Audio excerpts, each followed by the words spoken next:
অন্তরঙ্গ সঙ্গ কি? আমাদের মধ্যে অন্তরঙ্গ সঙ্গ আমরা বাইরে আছি, অন্তরঙ্গ সঙ্গ যারা আছেন আমাদের সাথে সাথে, পঞ্চ প্রাণ, পঞ্চ বায়ু, পঞ্চ প্রাণ, পঞ্চগুণ, এগুলো সব আমাদের যোজনা যাজনা করে জপের মাধ্যমে ক্রম ধরে এরকম প্রশ্বাস শ্বাসবায়ু গমনাগমন তত্ত্বের মধ্যে তোমার সেই সম্পদ আপনি রক্ষা করবে। কে রক্ষা করবে? ভিতরে যার যার গুরু আছে সেই রক্ষা করবে। এখানে আমরা বলি আমার গুরুই দেখবে, গুরুই দেখবে। এখানেও গুরু বাস্তব জগৎ, প্রাকৃতিক জগৎ, জাগতিক জগৎ, এখানেও গুরু আশীর্বাদ। আমার দেহ মন্দিরও তিনি আমার দেহকে সুন্দর করে তিনি সুন্দর করে একটা স্থান করে রেখেছে। এই স্থানের মধ্যে আমার সুন্দরভাবে গুরুধাম তিনি বসে আছেন। গুরু কৃষ্ণ গোবিন্দ ভগবান, ইহাই শাস্ত্রের প্রমাণ।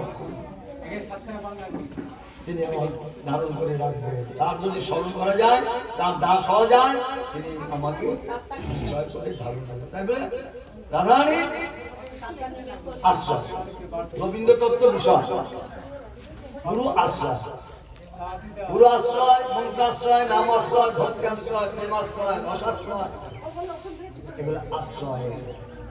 তখন আসবে মাধুর্য ভজন, রাধারানী তত্ত্বের মাধুর্য ভজন।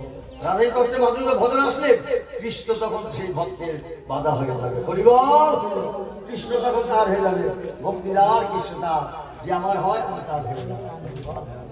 রাধারানী হচ্ছে প্রকৃতির শক্তি, সেই প্রকৃতির শক্তি হচ্ছে আমার ইরা পিঙ্গলা সুষমা। স্মরণ করে রাখা যায়, বিমলারায় সাধ্য সাধনে ভজনে এগিয়ে যায়, তখন সে প্রকৃতি তত্ত্ব হয়ে যায়। এক কৃষ্ণ জগৎপতি আশ্রয় করে পুরুষ অভিমান, আমি তো অহম পুরুষ, আমার মতো সুন্দর পুরুষ নাই, আমার মতো সুন্দর নারী নাই। না, নারীর মধ্যেও নারী প্রকৃতি হতে হবে। প্রকৃতি পরম পুরুষ, পরমা প্রকৃতি।